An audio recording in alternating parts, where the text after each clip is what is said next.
Hi everyone, I hope you're ready for another round of absolutely unhinged Reddit stories. Today's lineup is packed with tales that'll have you being a little more careful with everyone you know. I've got a local marketplace sale that spiraled into something disturbing, a living arrangement that exposed a secret identity, and a desperate financial gamble that crossed every line. Please subscribe if you like these, so you can get more stories in your feed every time you open YouTube. Well, grab something to drink, and let's get started. Our first story is about a Facebook marketplace transaction that should have been simple. I sold my old television on Facebook 3 weeks ago, and the buyer just contacted me demanding I take it back because he claims there's mold growing inside it. I need to explain why this whole situation has me genuinely freaked out, because this isn't just some annoying customer complaint, this is something else entirely. The TV was a 43-inch Samsung I'd owned for about 4 years. Nothing fancy, but it worked perfectly fine. I upgraded to a bigger screen and figured I'd make a few $100 off the old one instead of hauling it to the dump. Posted it for $250, which felt fair given the condition. Within a day, I had maybe 15 people messaging me. Most were lowball offers or people asking if I'd deliver it 3 hours away for free. Standard marketplace nonsense. Then this guy named Derek messages me. Seems normal enough. Asks a few questions about the model, whether it has smart features, if there are any dead pixels. I answer everything honestly. He offers $200 cash pickup today. I accept because I just want it gone, and 20% off asking price to avoid the headache of endless negotiations feels worth it. Derek shows up that evening around 7:30.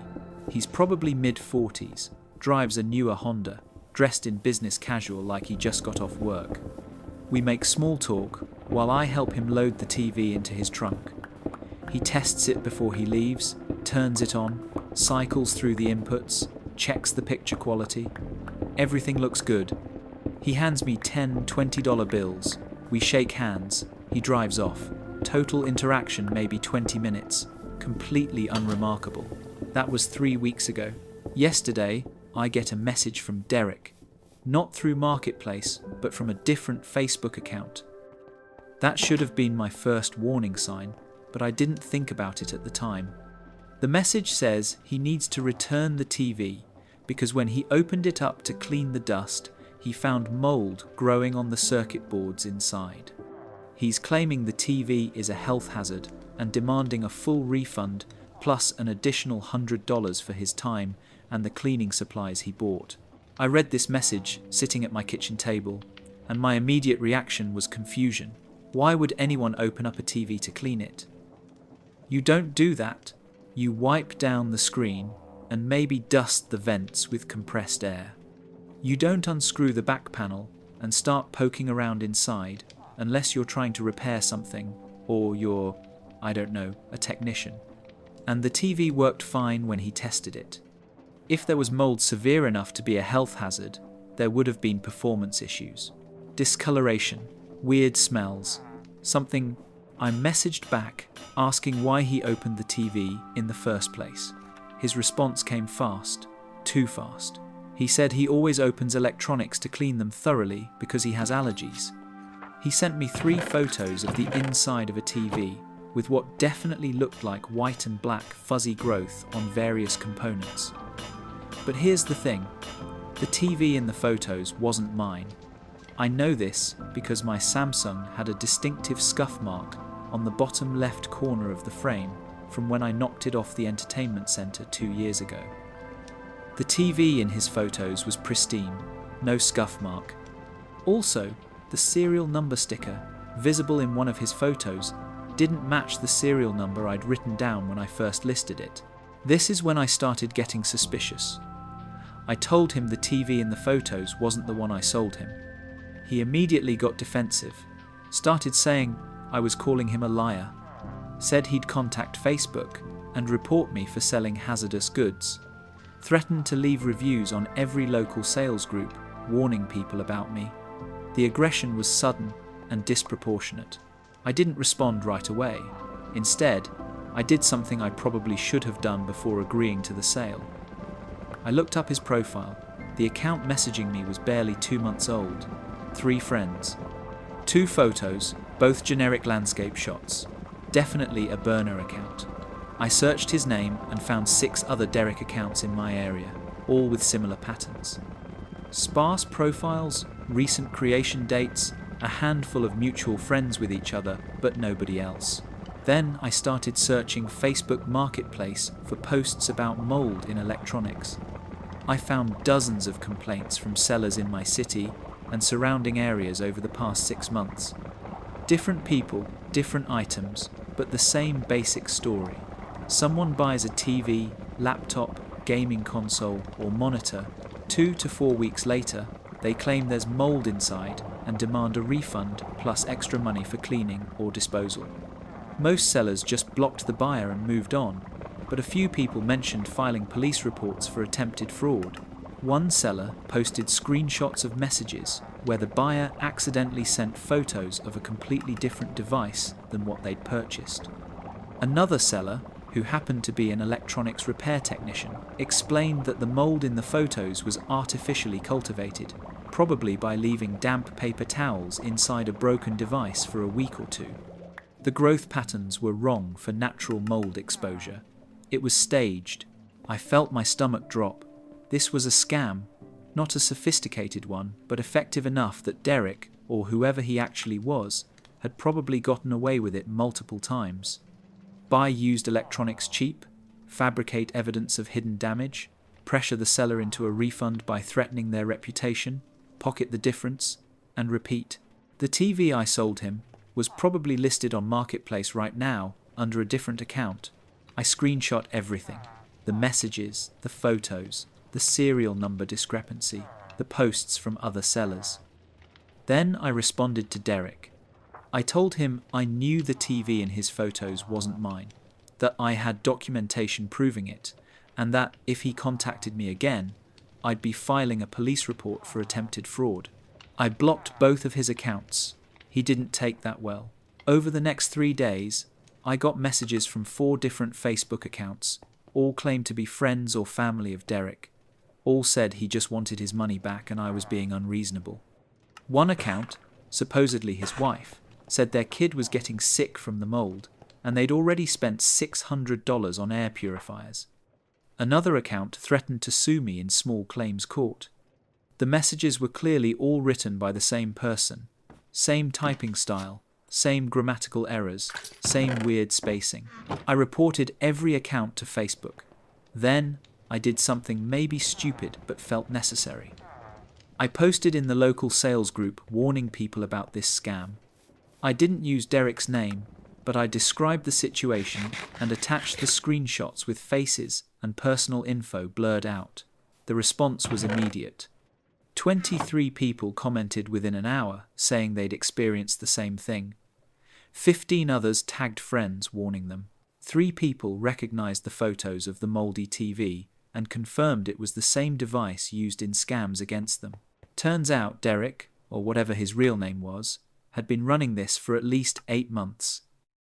He'd made thousands of dollars. People shared addresses where they'd met him for pickups. Same parking lots, same general area. One person even had his license plate number from a dashcam. The local police were already aware of him. When I called to file a report, the officer I spoke with knew exactly who I was talking about before I finished describing the situation. They'd received 17 complaints, but hadn't been able to make an arrest because technically he hadn't stolen anything. He bought the items legitimately. The fraud was in the refund attempt, and most sellers just blocked him before any money changed hands, so there was no financial loss to prosecute. It existed in this grey area where it was clearly a scam, but hard to charge criminally. The officer told me the best thing I could do was exactly what I'd already done. Refuse the refund, document everything, warn other sellers. They were building a case, but it would take time. They needed someone willing to press charges who'd actually lost money, or they needed to catch him in the act of something more serious. I thought that was the end of it. I'd protected myself, warned the community, filed a report. But then, 2 days ago, Derek showed up at my apartment. I don't know how he got my address. I never gave it to him. We met in a public parking lot for the sale. My marketplace profile doesn't list my location beyond the city name. But there he was, standing outside my building at 9:15 at night, ringing my buzzer repeatedly. I didn't answer. I watched him through my window.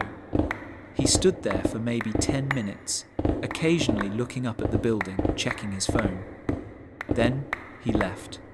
I immediately called the police and filed a report for trespassing and harassment.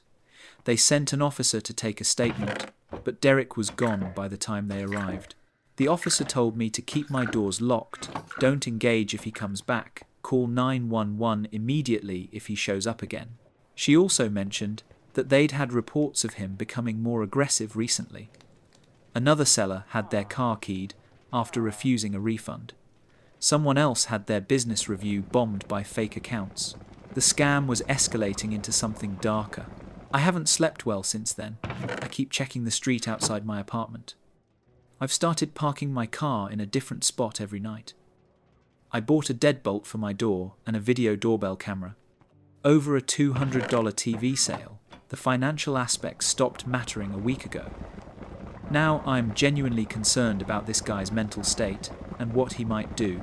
The worst part is the doubt that creeps in late at night. What if I'd just given him the $200? Would that have been easier, safer? But then I think about all the other sellers he's scammed, and I know that paying him would just enable him to keep doing this. Someone has to say no. Someone has to make it not worth his effort. I got another message this morning from a new account. Just 2 words. You'll regret this. I screenshot it and sent it to the police. They're taking it seriously now. Escalating from attempted fraud to threats changes things legally. They're trying to locate him for questioning, but I don't know how long that'll take. And in the meantime, I'm living with this low-grade anxiety that won't go away. All of this over a used television.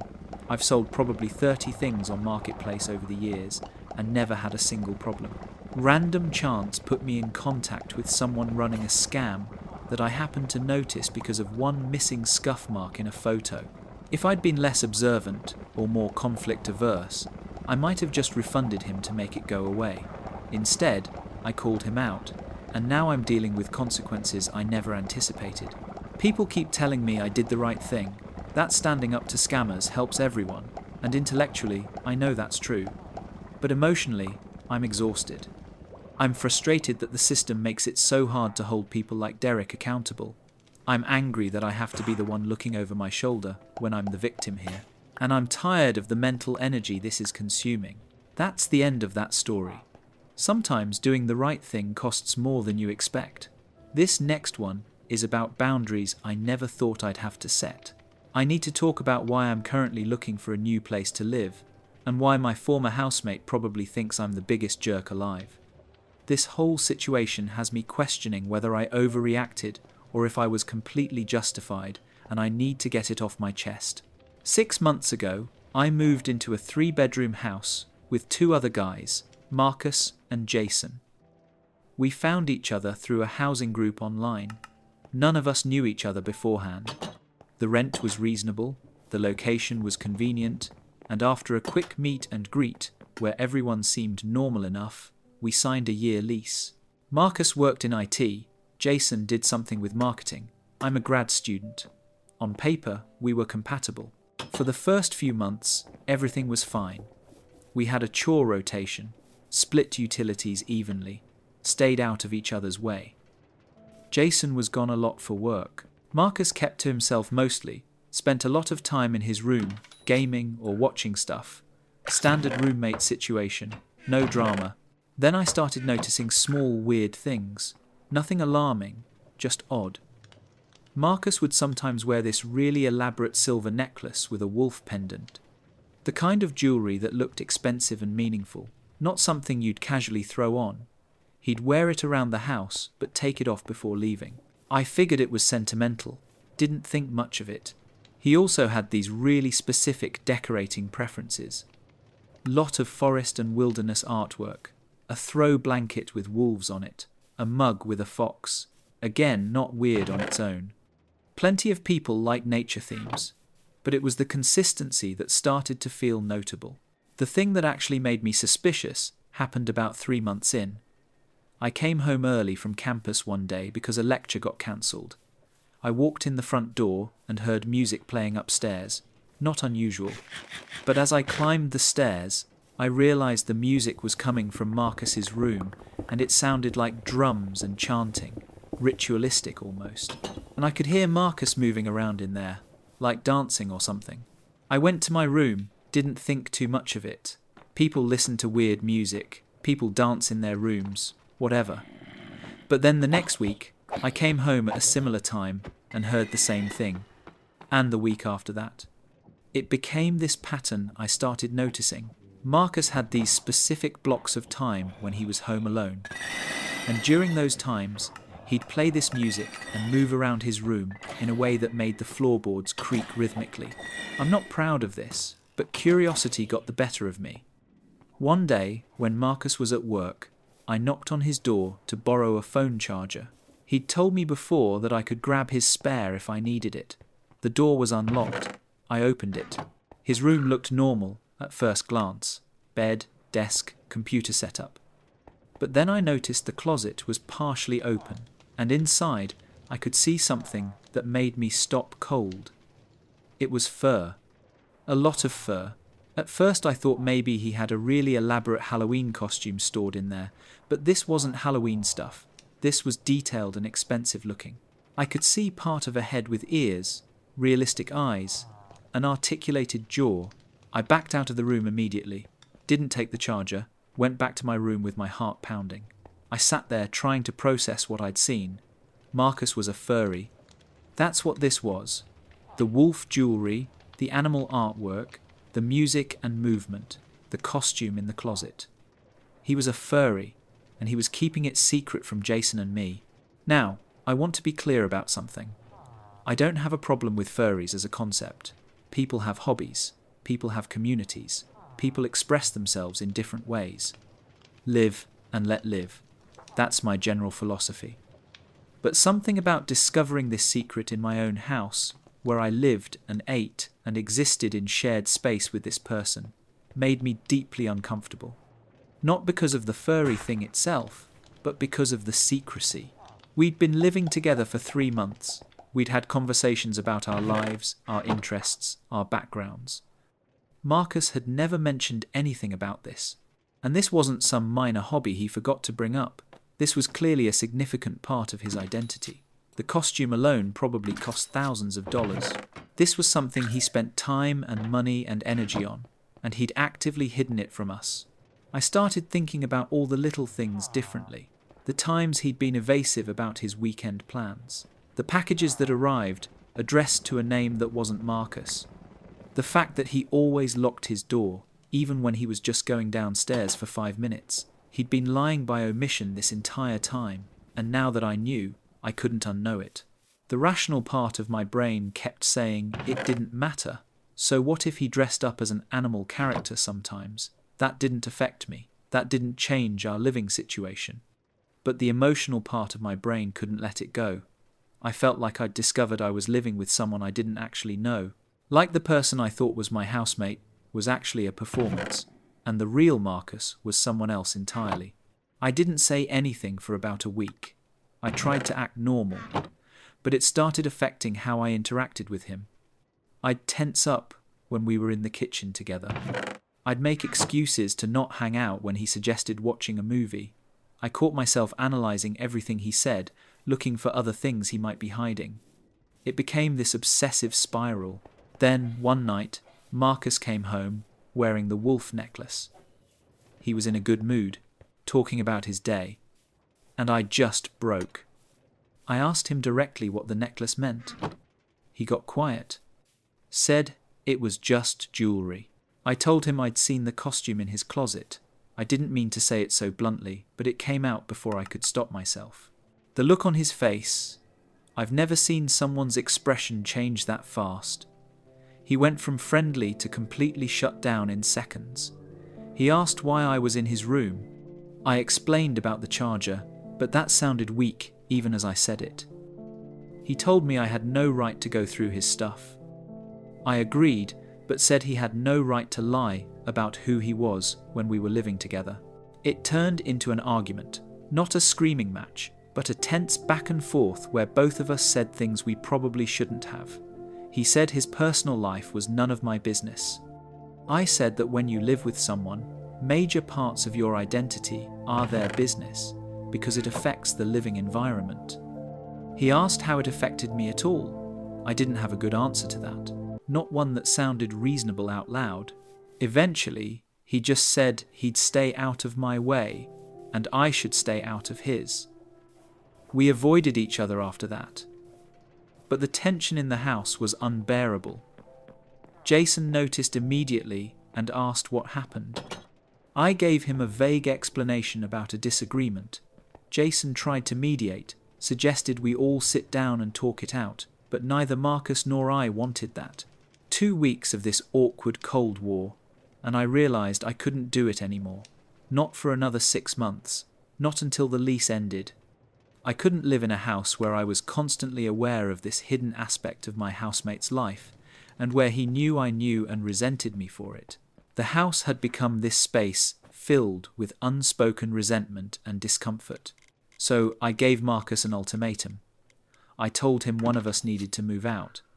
I said I'd be willing to leave if he couldn't, but someone had to go because this living situation wasn't sustainable.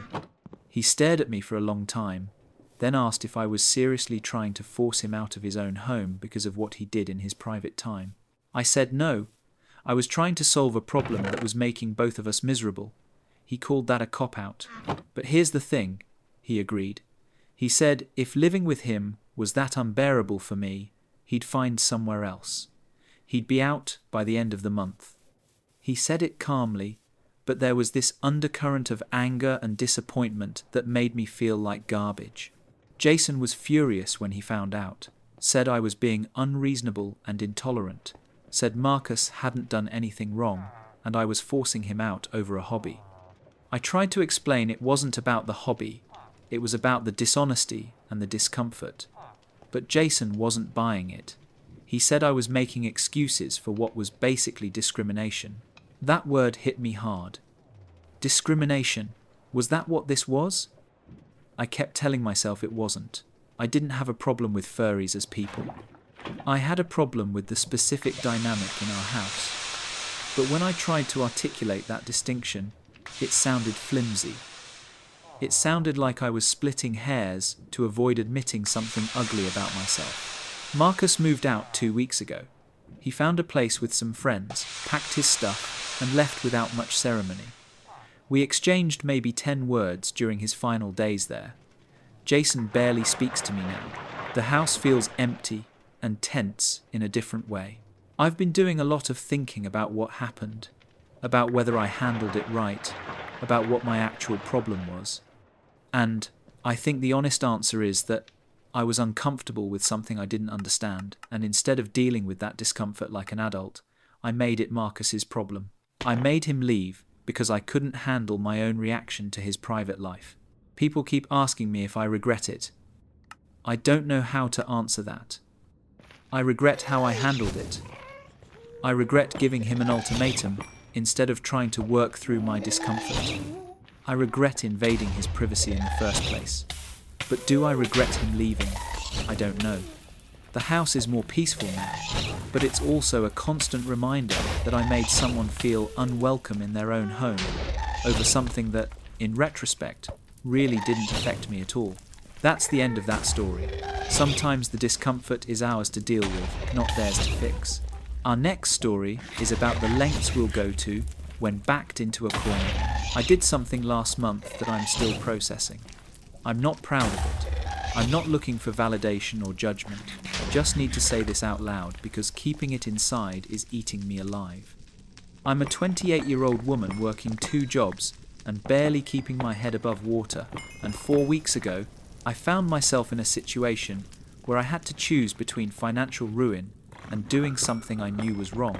My car payment was due on the 15th, $642. I'd already gotten 2 extensions, and the loan company made it clear that if I missed this payment, they were repossessing the vehicle. No more chances. And without the car, I couldn't get to either of my jobs. Public transit doesn't run to the industrial area where I work mornings, and my evening shift at the restaurant is too late for the last bus. Losing the car meant losing both incomes, which meant losing my apartment, which meant complete financial collapse. The problem was, I didn't have $642. I had maybe $300 in my account after rent. Both jobs paid weekly, but neither check would clear before the 15th. I'd asked my family for help, but my parents were dealing with their own crisis and couldn't lend me anything. My sister had just had a baby and was on unpaid leave. Friends were either broke themselves or had already helped me too many times. I spent 3 days in this horrible anxiety spiral, calculating and recalculating, seeing if there was any combination of shifts I could pick up or things I could sell that would get me to 642 by the deadline. Nothing worked. The math didn't add up, no matter how I tried to make it fit. Then I remembered something from my evening job at the restaurant. We had this regular customer who came in every Thursday night, always sat at the same table, always ordered the same thing, and always paid in cash, big bills, hundreds. He'd pull out this fat wallet, peel off whatever he needed, leave a 20% tip, and walk out. I'd served him maybe a dozen times over the past few months. The Thursday before my payment was due, he came in as usual. I took his order, brought his food, made small talk. Normal interaction. When he paid, he pulled out his wallet and I saw it. Probably $2,000 in there, maybe more. Just sitting in his wallet like it was nothing. Here's where it gets bad. The guy got up to use the restroom, left his jacket on the back of his chair. It was busy, the restaurant was loud, everyone was focused on their own tables. And I looked at that jacket and thought about my car and my jobs and my apartment and the complete destruction of my life that would happen if I didn't make this payment. I didn't plan it, I didn't think it through, I just moved. I walked past his table, reached into the jacket pocket, felt the wallet, pulled it out, and kept walking to the back. The whole thing took maybe 5 seconds. My hands were shaking so hard I almost dropped it. In the employee bathroom, I locked the door and opened the wallet. $2,300 in cash. Also, credit cards, an ID, insurance cards, photos. This wasn't just money. This was his entire financial identity. I took $700. I figured he might not notice that specific amount missing, might think he'd spent it and forgotten it, might not be sure exactly how much he'd had. I put the wallet back in my apron and waited. When the guy came back from the restroom, I walked past his table again and slipped the wallet back into his jacket pocket. He never looked up. He finished his meal, paid his bill with a different card, left his tip, and walked out completely unaware that for 10 minutes I'd had his entire wallet in the back room. I went home that night feeling like I was going to throw up. I made the car payment the next day, $642. I had $58 left over, which I used for groceries because my fridge was empty. The relief I felt at keeping my car was immediately overshadowed by this crushing guilt that hasn't gone away. I stole from someone, a customer who'd always been polite to me, someone who probably didn't even notice the money was gone, but that doesn't make it right.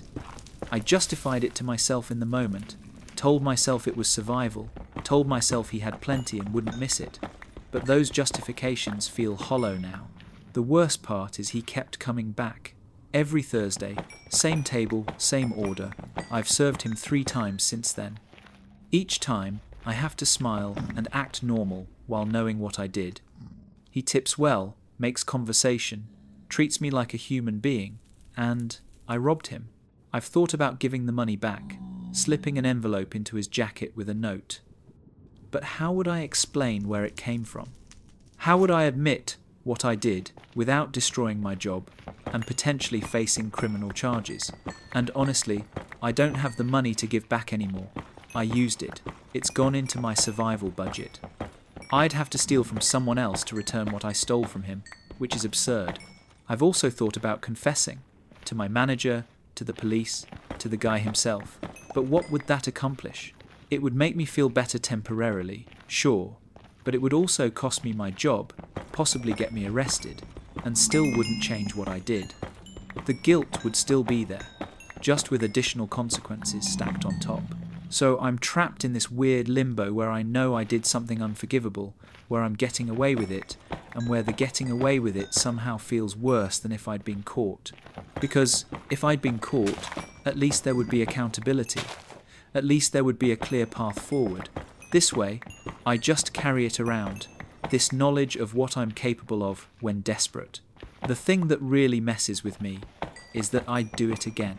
If I found myself in the same situation tomorrow, car about to be repossessed, no other options, wallet sitting there unattended, I think I'd make the same choice. The survival instinct is stronger than the moral compass. I learned that about myself, and I hate it. I've been putting aside $20 a week since then. Not enough to return what I took, but enough to eventually donate to a charity or give to someone who needs it more than I do. Some kind of cosmic balancing act, though I know that's not how morality works. You can't offset a wrong by doing a separate right, but it makes me feel slightly less terrible, so I keep doing it. I wonder if the guy knows, if he counted his money that night and realized some was missing, if he suspected me or blamed someone else or just wrote it off as his own mistake. I wonder if it affected him at all, or if $700 is so insignificant to him that its absence never registered. I hope it's the latter. I hope I stole from someone who could afford the loss. But that hope doesn't erase the fact that I stole.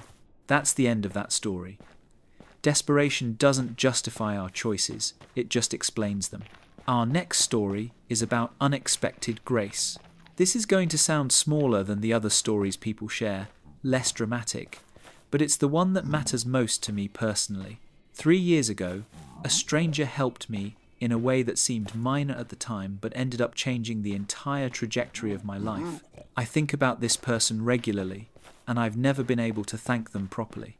I was 24, working at a coffee shop, living paycheck to paycheck, deeply depressed and directionless.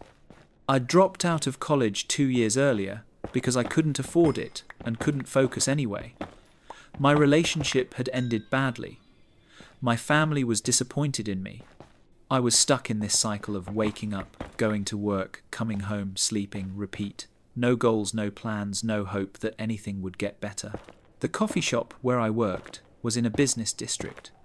Lots of professionals coming through, ordering complicated drinks, barely making eye contact.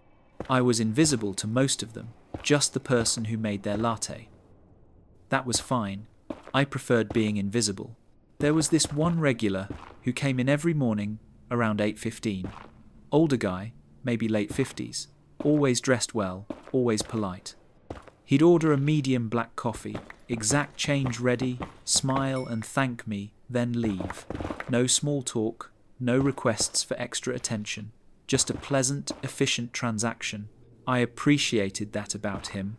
One morning in February, I was having an especially bad day. I'd been up most of the night with insomnia and anxiety, running through all my failures and dead ends. I'd called in sick to work twice the week before and knew my manager was annoyed with me. My bank account was overdrawn. My apartment was a mess. I felt like I was drowning. The regular came in at his usual time. I made his coffee, handed it to him. He paid, thanked me, then paused. He looked at me in a way that made me uncomfortable, like he actually saw me instead of just acknowledging my presence. Then he said something that sounds so simple but hit me completely differently in that moment. He said, I seemed like I was good at this job and asked if I'd ever thought about managing a cafe. I gave some non-committal answer about not having experience. He said, experience could be learned. He said I seemed organized, good with customers, efficient with the workflow. He could tell I paid attention to details. Those were skills that mattered more than a resume. Then he handed me a business card. Said he owned a small coffee shop across town. He was looking for someone to run the day-to-day operations because he wanted to step back. If I was interested, I could come by for a conversation. No pressure, just an option. He left before I could fully process what had happened. I stood there, holding this business card, feeling completely disoriented. This guy had watched me make coffee for 6 months, and somehow decided I was capable of more than I'd decided for myself. I almost threw the card away. The voice in my head that had been running the show for 2 years told me I'd screw it up, that I wasn't qualified, that this was pity from someone who felt bad for the sad barista. But I kept the card, put it in my pocket, took it home, put it on my fridge. I looked at it every day for 2 weeks. Finally, on a day when I was so tired of my own life that I couldn't stand it anymore, I called the number. The guy, his name was Richard, answered. He remembered me immediately. We set up a time to meet at his cafe. I went in expecting a formal interview, preparing for rejection. Instead, Richard showed me around his shop, introduced me to his staff, explained his vision for the place. Then he asked what I thought needed improvement. I'm not sure what made me confident enough to answer honestly, but I did.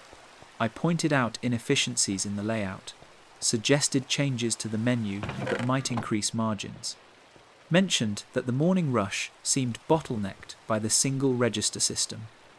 Richard listened to everything, nodding, taking notes. At the end, he offered me the job, not as a manager, but as an assistant manager to start, with the explicit understanding that he wanted to promote me to full manager within 6 months if it worked out. The pay was almost double what I was making. Health insurance, actual benefits. I started 2 weeks later. It was terrifying. I had no idea what I was doing half the time. But Richard was patient. He trained me, answered my questions, gave me increasing responsibility at a pace I could handle. He treated me like someone capable of growth instead of someone who'd already failed. 6 months in, he promoted me as promised. A year after that, he sold me 20% of the business at a price I could actually afford, turning me into a part owner. He said he'd watched how I'd improved the place, how I'd built relationships with regular customers, how I'd trained new staff with kindness and clarity. He wanted me invested in the shop's future. I'm still there now. 3 years later, I'm making decent money. I have health insurance. I've built real professional skills. I went back to school part-time, taking business classes online. I moved into a better apartment. I'm not rich, but I'm stable. I'm not directionless. I have goals. And none of this would have happened if Richard hadn't noticed something in me that I couldn't see in myself. If he hadn't taken a chance on someone with no credentials and a lot of baggage.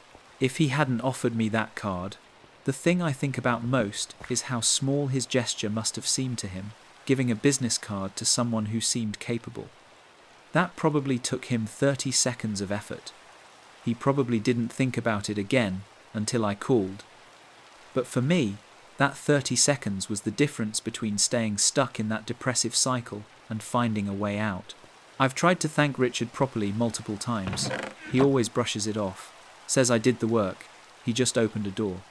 And technically that's true, but the door was locked until he opened it. I couldn't have gotten through on my own. This experience taught me something about human connection that I hadn't understood before.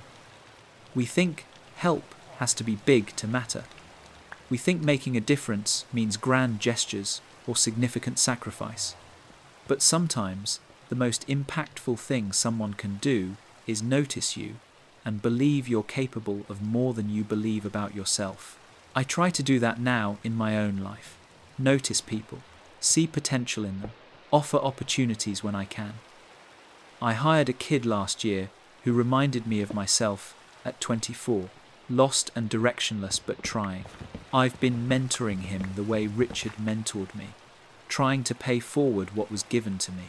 Richard retired last year, sold me the rest of his share of the business at a price that was more than fair. He said he trusted me to keep the place running the way it should be run. At his retirement party, I tried once again to express what his help had meant. He just smiled and said he'd known I had it in me from the start. I don't know if that's true. I don't know if he really saw something special or if he just took a chance and got lucky. But it doesn't matter. What matters is that he was willing to see possibility in someone who'd stopped seeing it in themselves. That's the end of that story. Sometimes, being saved looks like a business card and a conversation. Our next one is about what happens when family turns the system against you. I'm writing this because I need people to understand how easily someone can weaponize Child Protective Services as a tool for revenge, and how little recourse you have when it happens. 2 months ago, my cousin reported me to CPS with completely fabricated allegations, and even though I was cleared of everything, the damage to my life and my family has been devastating. Background: my wife and I have 2 kids, ages 6 and 8. We live in a modest house, both work full-time, try our best as parents, not perfect, but loving and stable. My cousin Derek and I were close growing up, but we had a massive falling out last year over family inheritance stuff. Our grandmother passed away, left her house to be split between several grandchildren, and the process of selling it and dividing assets got ugly. Derek felt he deserved a larger share. I disagreed. Words were exchanged, accusations were made about who had taken care of grandmother in her final years, who had visited more, the usual family drama that happens around money and grief. We stopped speaking after that, blocked each other on everything. I thought that was the end of it. Painful but final. I was wrong. 3 months ago, I got a call from a CPS caseworker saying they'd received a report about my children.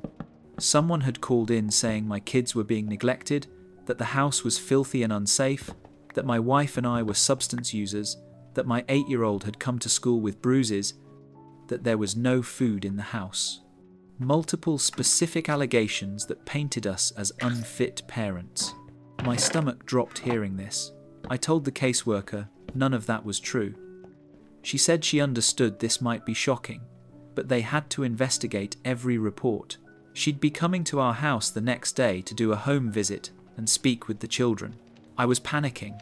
I called my wife at work and told her what was happening. We both left early and spent the evening cleaning the house, which was already clean, but we were terrified of any detail being used against us. We went through the kids' rooms, organised the pantry, made sure everything was perfect. We didn't know what we were preparing for, but we prepared anyway. The caseworker arrived the next morning. She was professional but distant. She walked through our house room by room, taking notes, looking in closets, opening the fridge and pantry, checking smoke detectors, examining windows and doors. She asked to speak to the kids separately. My wife and I had to sit in the living room while this stranger questioned our children in another room about whether they felt safe at home, whether we hurt them, whether they had enough to eat. The whole thing lasted maybe 90 minutes. Afterwards, the caseworker said everything looked fine. The house was clean and safe. The kids seemed healthy and happy. There was clearly food and appropriate supervision. But the case would remain open pending a follow-up visit and interviews with the kids' teachers. She left, and I felt like I'd been punched in the stomach. Our life had just been invaded because someone made a phone call. Anonymous reports don't require proof. Anyone can say anything about anyone, and CPS has to investigate. The system is designed that way to protect children, which I understand. But it also means the system can be weaponized. I spent the next 2 days trying to figure out who had reported us. The caseworker wouldn't say, "Reports are confidential to protect reporters from retaliation." But I knew it had to be someone who knew details about our lives. Someone who knew where the kids went to school, knew our address, knew enough to make the allegations sound credible. Then my brother called me. He'd been contacted by Derek asking strange questions about my family, whether he'd noticed anything concerning about how I treated my kids, whether he thought CPS should be involved. My brother had shut down the conversation immediately and called to warn me. It clicked. Derek had reported us. He'd made up these allegations to get back at me for the inheritance dispute. He'd tried to use the system to hurt me by hurting my children. I was furious. I wanted to call him and scream, but my wife reminded me that any contact could be used against us. If we seemed angry or unhinged, it could be twisted into evidence of instability. We had to stay calm and let the investigation clear us. The follow-up visit happened 2 weeks later. Same process. Another walkthrough of the house, more questions for the kids, interviews with their teachers who confirmed the kids were well adjusted and showed no signs of abuse or neglect. The caseworker seemed almost apologetic by this point. She could see clearly that the report was false. But process is process.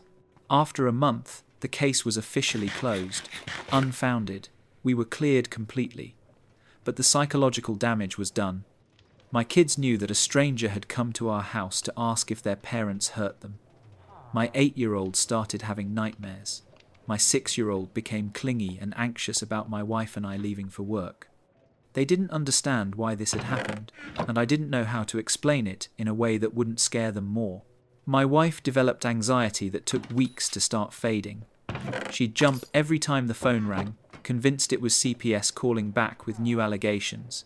She started documenting everything we did with the kids, taking photos of the pantry to prove we had food, keeping receipts from every purchase, building a defensive archive against accusations that might never come again but felt inevitable. I struggled with anger. I knew Derek had done this. I couldn't prove it legally, but I knew, and there was nothing I could do about it. Reporting someone to CPS falsely can be a crime, but you have to prove the report was both false and made with malicious intent. Even with the case closed as unfounded, that's nearly impossible. CPS won't reveal who made the report without a court order. Getting a court order requires expensive lawyers and evidence I didn't have. I talked to a lawyer anyway. Spent $200 on a consultation where I was told that pursuing this would likely cost thousands and probably go nowhere. The system protects reporters because otherwise people would be afraid to report real abuse. But that protection also shields those who abuse the system. Derek succeeded in what he wanted to do. He hurt me. He hurt my family. He weaponized an institution designed to protect children and turned it into a tool for revenge. And he'll face no consequences for it. The worst part is that I can't even confront him directly. My lawyer advised against any contact. If I reach out and say anything that could be construed as threatening or harassing, Derek could use that to file for a restraining order or make another CPS report claiming I'm unstable. Every potential action I could take to get justice or closure has the risk of making things worse. So, I'm stuck, living with this knowledge that someone who shares my blood hated me enough to try to destroy my family. Someone who was willing to traumatize my children to settle a grudge. Someone who will never admit what they did and never face accountability for it. My kids are slowly getting back to normal. The nightmares are less frequent. The anxiety is fading, but they're different now in subtle ways, more cautious, more aware that bad things can happen even when you've done nothing wrong. They learned a lesson about the world that I wish they could have avoided for a few more years. My relationship with the extended family is shattered. I've told certain relatives what I know Derek did. Some believe me, some think I'm paranoid or making accusations I can't prove. The family is divided now. Holidays are awkward. People take sides or try to stay neutral, which somehow feels worse. And Derek? I have no idea what his life is like now. We don't have mutual friends anymore. I don't see his social media. He's become this ghost that haunts my family's recent past, but has no present form. Maybe he feels guilty. Maybe he's proud of what he did. Maybe he barely thinks about it. I'll never know. What I do know is that the system worked exactly as he hoped it would. He made a call, invented some allegations, and set in motion a process that invaded our lives and caused lasting harm. Even though we were cleared, even though the allegations were proven false, the damage was real. That's the genius of this kind of revenge. You don't have to prove anything. You just have to make the accusation and let the system do the rest. I think about other families this might happen to. People in custody battles using false CPS reports as leverage. Vindictive neighbours making allegations because someone parked wrong or played music too loud. Anyone with a grudge and enough information to make a credible sounding report can weaponize this system. and most people, like me, will have no real recourse. The case is closed. We're clear. But I'll never feel completely safe again. Every time someone knocks on the door unexpectedly, every time the kids mention talking to someone at school, every time there's an unfamiliar number on my phone, there's this low-grade paranoia that won't fully go away. That's the end of that story. Some wounds don't leave scars you can see. Our next story is about a guy who thought he was just shopping for a reliable ride. So I posted a few months back asking for advice on buying a used car, and someone suggested I share the full story of what happened because apparently my car buying journey was more entertaining than most people's. Here goes. I had been driving the same beat-up Honda Civic for almost 12 years. The thing was a tank, honestly, but it was starting to make noises that my mechanic described as concerning, and the cost to fix everything that was wrong would have been more than the car was worth. I had saved up about $25,000 and figured it was time to get something newer, maybe certified pre-owned, something that wouldn't leave me stranded on the highway. My research started online like everyone else's. I made a spreadsheet, compared reliability ratings, read consumer reports until my eyes glazed over. Toyota and Honda kept coming up as the most reliable, so I figured I would start there. There was a Mazda dealership near my apartment too, so I added that to the list. And then my co-worker Jake would not shut up about his Tesla.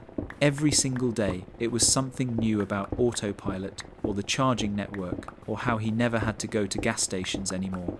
I was skeptical, but I figured I should at least test drive one to see what the hype was about. First stop was the Toyota dealership on a Saturday morning. The place was huge, all glass and bright lights, and there must have been 50 cars on the lot. A salesman approached me before I even got out of my car. His name was Derek, and he was friendly enough. Asked me what I was looking for, my budget, all the usual questions. I told him I was interested in a RAV4 or maybe a Camry, something reliable and good on gas. Derek walked me around the lot and showed me a few options. The cars were nice, clean, exactly what I expected from Toyota. We took a RAV4 for a test drive, and it drove exactly like you would expect a RAV4 to drive. Smooth, quiet, comfortable. Nothing wrong with it at all. When we got back to the dealership, Derek took me inside to talk numbers. This is where things got weird. The sticker price on the RAV4 was $32,000, which was already more than I wanted to spend, but I figured there was room to negotiate. Derek came back with a quote that was $38,000 after all the fees, dealer markup, and add-ons they wanted to include. I asked him to break it down, and there were things like a protection package for $2,000, some kind of window etching for $500, and a market adjustment fee of $3,000 because apparently RAV4S were in high demand. I told him that was way more than I wanted to spend and asked if we could work something out. He went to talk to his manager, came back, knocked off the window etching, and acted like he was doing me a massive favour. The price was still $37,500 for a car with a sticker price of $32,000. I thanked him for his time and left. The whole experience felt slimy.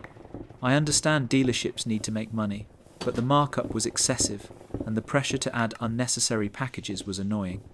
Derek called me 3 times that week, trying to get me to come back in. Next up was Honda. I had loved my old Civic, so I was optimistic. The Honda dealership was smaller, less flashy, but the moment I walked in, the vibe was different. The salesman who helped me was named Mike, probably in his 50s, and he had this calm, no-pressure energy about him. I told him what happened at Toyota, and he laughed, said he heard similar stories all the time. Mike showed me a few Civics and a CR-V. We spent probably an hour just talking about the differences between models, what I actually needed versus what was nice to have. He never once tried to upsell me on anything I didn't ask about. We took a CR-V for a test drive, and it was great. Comfortable, good visibility, plenty of space. When we sat down to talk numbers, Mike was straightforward. The CR-V was listed at $28,000. He added the destination fee and the documentation fee, both of which were standard and reasonable, and the total came to $29,200. No market adjustment, no mandatory packages, no games. He said if I wanted an extended warranty, we could talk about it, but he wasn't going to pressure me. I actually felt respected as a customer. I told Mike I wanted to think about it and check out a few other options, and he said that was completely reasonable. He gave me his card, told me to call if I had any questions, and that was it. No follow-up calls, no pressure. It was such a refreshing experience compared to Toyota. I stopped by the Mazda dealership on my way home, mostly out of curiosity. The lot was half empty, and the showroom looked dated. The salesman who helped me seemed distracted, like he was going through the motions. They had a CX-5 that I was interested in, but when I asked to test drive it, he said the car wasn't charged up and asked if I could come back another day. That seemed odd, but whatever. The whole dealership had this energy, like they were struggling, like they weren't sure if they would still be in business next year. I didn't end up going back. Now, the Tesla. I was skeptical about electric vehicles in general. I had concerns about range, charging infrastructure, the cost. But Jake had been so enthusiastic that I figured I should at least see what it was like.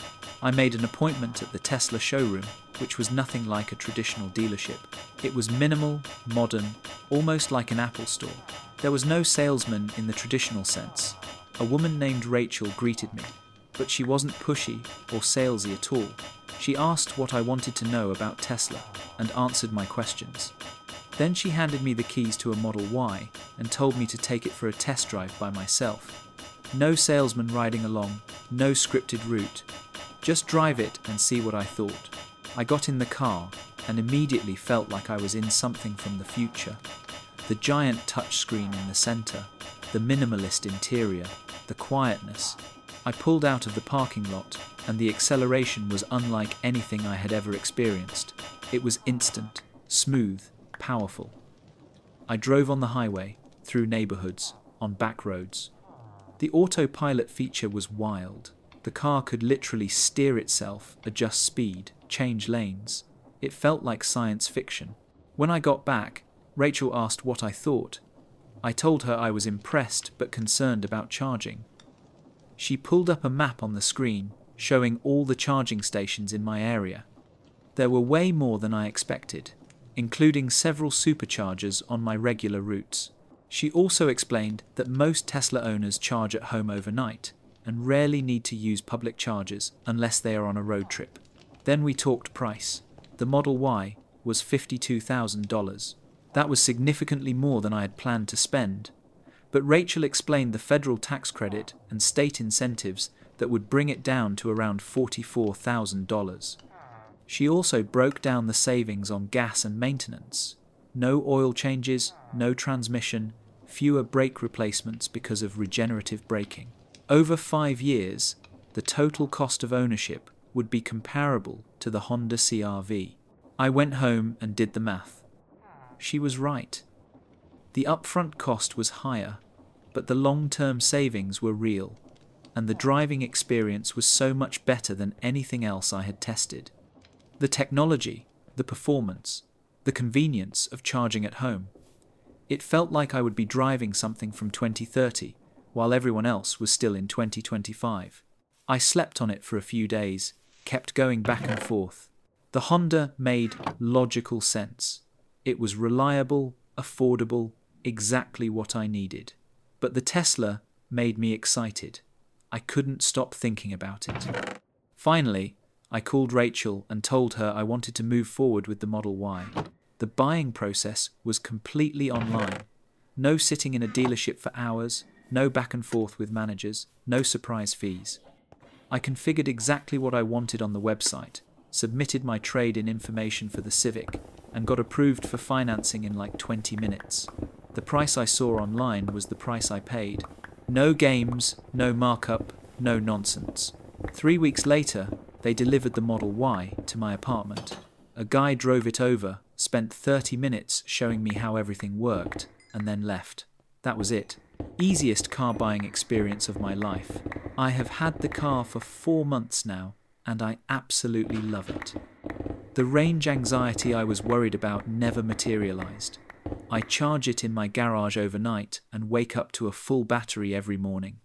The autopilot makes my commute so much less stressful. The over-the-air updates mean the car literally gets better over time.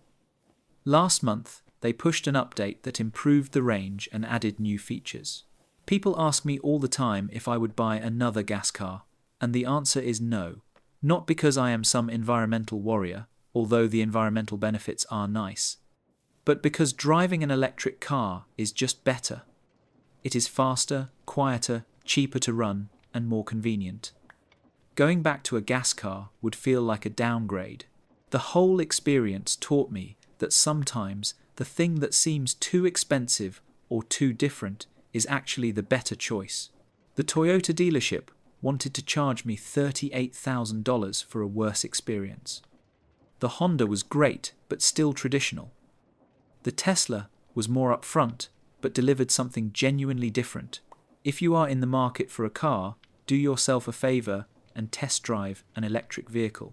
You might surprise yourself, and avoid Toyota dealerships that pull that market adjustment nonsense. Life is too short for that kind of treatment. That's the end of that story. Sometimes the future is more accessible than we think, and sometimes the traditional path is just tradition for tradition's sake. This next one is about a college mistake that taught me a brutal lesson. I went to a state university with one of those massive dining halls where you could eat unlimited food if you had the meal plan. The food was actually pretty decent for college, way better than I expected. They had a rotation of hot meals, a salad bar, a sandwich station, and a dessert section. I had the unlimited meal plan freshman year because it was required for students living in the dorms. The thing about the dining hall was they were pretty relaxed about the rules. You could not officially take food out, but everyone did it. People would grab fruit for later, stuff muffins in their backpacks, fill up water bottles with juice. The staff never really stopped anyone unless you were being super obvious about it. I started small, an apple in my hoodie pocket, a couple of granola bars wrapped in a napkin. Just little snacks to have in my dorm room for when I was studying late. But then I realized I could bring my backpack into the dining hall, and if I was strategic about it, I could take entire meals out. My routine became pretty systematic. I would go to the sandwich station and make 2 sandwiches instead of 1. The first one I would eat there. The second one I would wrap in napkins and slide into my backpack when no one was looking.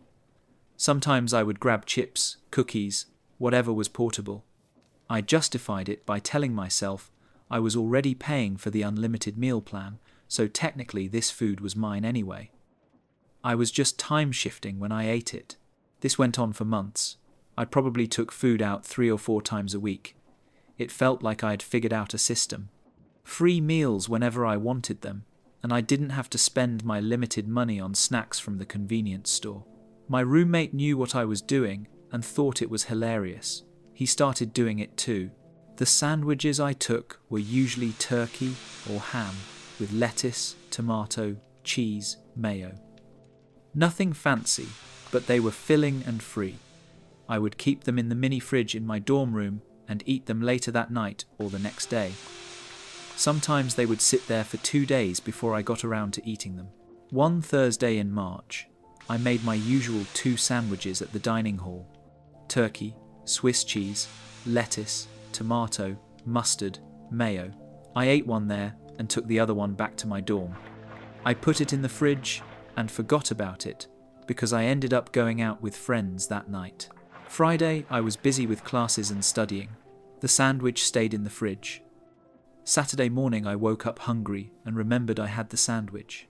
I pulled it out and it looked fine. The bread was a little soggy from the condensation in the fridge, but otherwise normal. I was running late for a study group, so I ate it quickly and headed out. About 3 hours later, I started feeling weird. My stomach felt off, kind of crampy and unsettled. I figured it was just stress from studying, or maybe I had eaten too fast, But then it got worse. By early afternoon, I was having serious stomach pains. And then the nausea hit. I will spare you the graphic details, but the next 24 hours were the worst of my life. I spent most of it in the bathroom. Everything that went in came back out, violently and repeatedly. I was sweating, shaking, completely miserable. My roommate was legitimately worried about me and asked if he should take me to the health center, but I was too exhausted to move. The whole time I was lying there feeling like I was dying, I kept thinking about that sandwich. It had been in my fridge for 2 days. The turkey, the mayo, sitting at whatever temperature my cheap mini-fridge maintained. The dining hall probably kept their ingredients at proper temperatures, but once I took that sandwich out and let it sit for 48 hours, all bets were off. By Sunday, I was starting to feel human again, but I was weak and dehydrated. I ended up going to the student health center on Monday, and the nurse told me it sounded like food poisoning, probably from something with mayonnaise or meat that had not been stored properly. She asked what I had eaten, and I told her about the sandwich. She gave me this look like she knew exactly what had happened, and said, leaving mayo-based foods, unrefrigerated, or in an unreliable fridge for more than a few hours was a recipe for disaster. I felt like an idiot. I had been taking food out of the dining hall for months and never thought about food safety. I just assumed if it looked okay, it was okay. The nurse explained that bacteria like Salmonella and E. coli can grow on food even when it looks and smells fine, especially in protein and dairy products. She said I was lucky it was not worse and that I needed to take food storage seriously. That was the last time I ever snuck food out of the dining hall. The memory of those 24 hours was enough to kill any desire to save a few dollars on snacks. I stopped bringing my backpack into the dining hall. I stopped making extra sandwiches. If I was hungry later, I would just go back to the dining hall or buy something from a store where I knew it had been handled properly. My roommate kept doing it for a while, but eventually he had his own bad experience with some leftover pizza he had taken, and he stopped too. We both learned the hard way that free food is not worth it if it makes you sick. The whole thing taught me that food safety is not just something restaurants and dining halls need to worry about. It is something everyone needs to take seriously. Bacteria does not care that you are a broke college student trying to save money. If you leave food at the wrong temperature for too long, it will make you sick. Period. I am in my 30s now, and I am still paranoid about food safety. I check expiration dates obsessively. I use a food thermometer when I cook meat. I throw things out if they have been sitting in the fridge too long, even if they look fine. My friends make fun of me for it sometimes, but I do not care. I never want to feel that sick again. So, if you are in college, or anywhere really, and you are thinking about taking food to eat later, please be smart about it. Keep hot foods hot and cold foods cold. Do not let stuff sit at room temperature. Use a reliable refrigerator. Pay attention to how long things have been stored, and if you are ever unsure, just throw it out. It is not worth the risk. That's the end of that story. Sometimes the cheapest option costs you more than you realize, and learning that lesson the hard way really sticks with you. Our next story is about my elderly mother who turned out to be sharper than anyone gave her credit for. My sister Rachel and I have never been particularly close, but I always thought we maintained a civil relationship for the sake of family. We are both in our 50s now, and our mother is 83. Mom has been living alone since Dad passed away 7 years ago, managing pretty well in her house with some help from a cleaning service and meal delivery. About 2 years ago, Rachel started visiting Mom more frequently. At first, I thought it was nice. Rachel lived about 40 minutes away, and she would drive over every weekend, sometimes during the week too. She would take Mom to doctor's appointments, help with errands, spend hours at the house just keeping Mom company. I lived 2 hours away and could only visit once or twice a month because of work, so I was glad Mom had the extra support. Then I started noticing things during my visits. Rachel would make comments about Mom's house being too big, too much maintenance, too expensive to keep up. She would suggest that Mom should think about selling and moving into a retirement community. Mom would nod along, but never seemed particularly interested in actually doing it. Rachel also started asking Mom about her finances, which seemed odd to me. Questions about the mortgage, whether the house was paid off, what kind of accounts Mom had, whether she had updated her will recently. Mom would answer vaguely and change the subject, but Rachel kept bringing it up. During one visit, I was helping Mom organize some papers in her office when I found a notebook tucked in her desk drawer. It was not hidden exactly, just set aside. The notebook had dates and notes in Mom's handwriting, entries about conversations with Rachel, things Rachel had said about money and the house and inheritance. It was like Mom was documenting everything. I asked Mom about it, and she got this knowing look in her eyes, and said Rachel had been suggesting that Mom needed help managing her affairs. Rachel wanted power of attorney, wanted to be added to Mom's bank accounts, wanted to know details about the will. Mom said she was just keeping track of the conversations for her own records. That made me uneasy. I asked Mom if she was comfortable with all of Rachel's questions, and Mom patted my hand and said she was fine, that Rachel was just concerned about her well-being. But something about Mom's expression told me she was more aware of what was happening than she was letting on. Over the next several months, Rachel's behavior became more intense. She started bringing up the cost of Mom's medications, the property taxes on the house, the utilities. She would frame everything as concern, saying she was worried Mom would run out of money or that the house was becoming a burden, but there was an urgency to it that felt off. Rachel also started mentioning how much she did for Mom compared to me, how she was there every week, how she handled all the appointments, how she was basically Mom's primary caregiver. I would have felt guilty, except Mom never seemed to mind my less frequent visits. She always said she understood I had work obligations, and that she enjoyed the quality time when I did visit. About 6 months ago, Rachel told me that Mom had agreed to update her will and that we should sit down as a family to discuss it.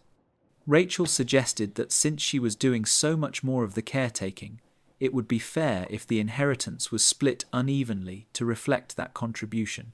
She said she was not trying to be greedy, but that her time and effort had value and it would be appropriate for that to be recognized.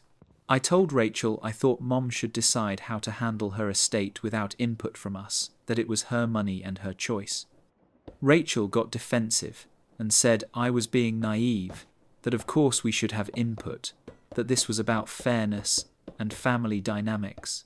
The conversation did not go well. A few weeks later, Mom called and asked if I could come visit. When I got there, she seemed relaxed, almost amused. She said she wanted to tell me something, in confidence. Mom explained that she had been aware of what Rachel was doing from the beginning. The excessive visits, the financial questions, the suggestions about the house, all of it. Mom said she had dealt with manipulative people her whole life, and she knew exactly what Rachel was up to. Mom said she had been playing along, pretending to be more confused or uncertain than she actually was, because she wanted to see how far Rachel would take it.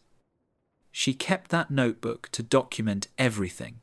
She never gave Rachel power of attorney, never added her to any accounts, never made any promises about the will. She just let Rachel talk and kept careful records. Then Mum told me she had recently met with her attorney and updated her will. The house and the majority of her savings were going to me. Rachel was getting a token amount, $5,000, specifically because of her behavior over the past 2 years. Mum said she included a letter with the will, explaining her decision, detailing Rachel's attempts at manipulation, and making it clear that she had been fully aware the entire time. I did not know what to say. I had no idea Mom had been documenting everything so carefully. She said she wanted me to know now so I would not be blindsided when the time came. She also said she was disappointed in Rachel, but not surprised, that Rachel had always been focused on money and status, even as a child. Mom passed away 4 months ago. The funeral was difficult, and Rachel played the grieving daughter perfectly. She talked about all the time she had spent with Mom, all the care she had provided, how close they had been. I did not say anything. The will reading happened 2 weeks after the funeral. Rachel sat there expecting to hear that she was getting the house, or at least half of everything. When the attorney read that she was receiving $5,000 and I was receiving everything else, her face went through about 6 different expressions in 3 seconds. Shock, confusion, anger, disbelief. Then the attorney read Mom's letter. It was 3 pages long and detailed every conversation, every manipulation attempt, every time Rachel had pushed Mom about money or the house or the will. Mom had written that she valued genuine care and love, not the performance of care with ulterior motives. She said she had hoped Rachel would visit because she wanted to spend time with her mother, not because she was positioning herself for a larger inheritance. Rachel tried to contest the will, claiming Mom had not been of sound mind, that I had manipulated her, that the will was invalid. Her attorney reviewed Mom's medical records and the documentation Mom had kept and told Rachel she had no case. Mom had been sharp as ever. There was a clear paper trail showing her intentions, and multiple witnesses, including her doctor and attorney, who could attest to her mental clarity. Rachel and I have not spoken since. She sent me a few angry messages, but I blocked her number. Other family members reached out, asking what happened, and I told them to read Mom's letter if they wanted to understand. The house is mine now.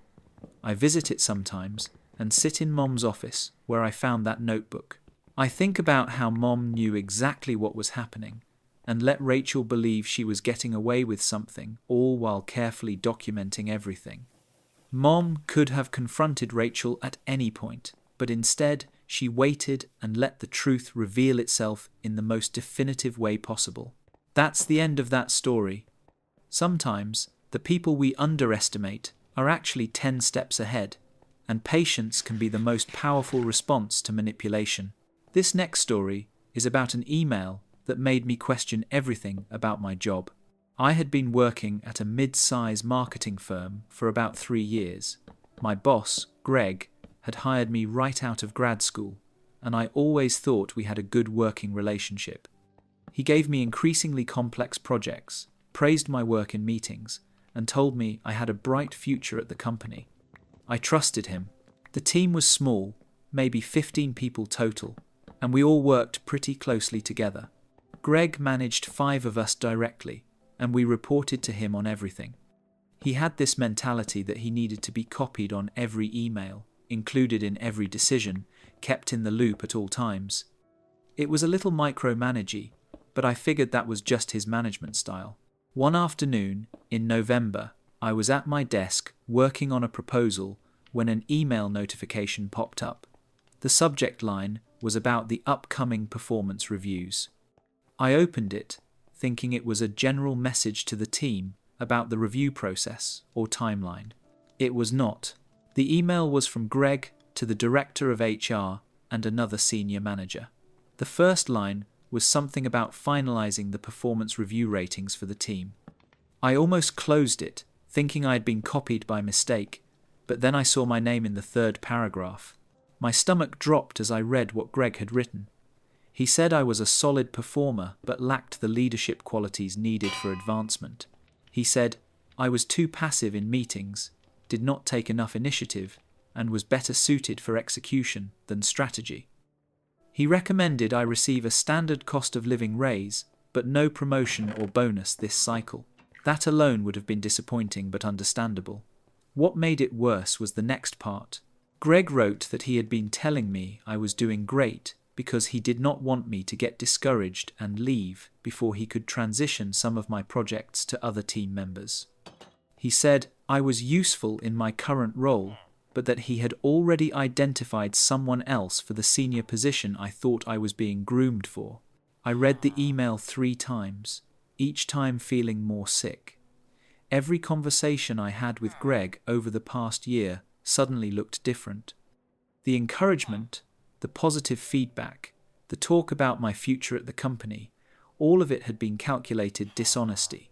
He had been managing me like a resource to be used until he did not need me anymore. I sat there for probably 20 minutes trying to figure out what to do. I could pretend I never saw the email. I could confront Greg. I could forward it to HR. I could quit. Every option felt terrible. I ended up saving the email to my personal account and then going for a walk to clear my head. When I came back, there was a follow-up email from Greg asking me to disregard the previous message that it had been sent in error. No apology, no explanation, just a request to disregard it like that would erase what I had read. That night, I went through every interaction I had with Greg over the past year. Every project where he had praised my work but then made changes without telling me why. Every meeting where he said I was doing great but then gave the high visibility assignments to others. Every conversation about my career path that now seemed like empty reassurance. I realized I had been seeing what I wanted to see. I had interpreted his feedback as genuine, when it was really just management tactics to keep me productive and compliant. The gap between what he said to me and what he said about me was massive. I spent the weekend updating my resume and reaching out to my network. I was not going to confront Greg or make a scene. There was no point. He had already shown me exactly who he was and what he thought of me. Anything he said now would just be more manipulation. On Monday, I acted completely normal, friendly, professional, engaged. Greg seemed relieved that I was not making an issue out of the email. He probably thought I had actually disregarded it, like he asked. Over the next 6 weeks, I interviewed with 4 different companies. I was strategic about it, taking vacation days and scheduling interviews during lunch or early morning. One of the companies was a direct competitor, and they were impressed with my experience and the projects I had worked on. They offered me a position with a 20% salary increase and a better title than I had been hoping for at my current company. I accepted the offer and gave my 2 weeks' notice the next day. Greg seemed genuinely surprised. He asked why I was leaving, said he had been planning to talk to me about growth opportunities, asked if there was anything he could do to make me stay. I kept it professional and said I had received an offer that was better aligned with my career goals. I did not mention the email. During my last 2 weeks, Greg suddenly started praising my work constantly, telling other people how valuable I had been to the team, saying he was sorry to see me go. It was almost funny how transparent it was. Now that I was leaving, he wanted me to think he had always valued me, probably to avoid looking bad to the rest of the team. My last day was polite and unremarkable. I handed over my projects, said goodbye to my co-workers, and left. I did not keep in touch with anyone from that company, except for 2 colleagues who had become actual friends. At my new job, I was careful about reading people's intentions more critically. I paid attention to whether actions matched words. I asked for feedback in writing. I documented my work and accomplishments. The experience with Greg had taught me that trusting someone just because they are nice to your face is naive. About a year after I left, I heard through a mutual contact that Greg had been let go. Apparently, several people on his team had complained to HR about his management style. And when the company did an investigation, they found a pattern of dishonesty and manipulation. His habit of copying himself on every email meant there was a paper trail of him saying one thing to employees and another thing to upper management. It caught up with him eventually. I felt a small sense of vindication, but mostly I just felt relieved that I had gotten out when I did. That email, as painful as it was to read, had given me clarity. It showed me that I was wasting my time with someone who would never advocate for me, and it pushed me to find an opportunity where my work was actually valued. That's the end of that story.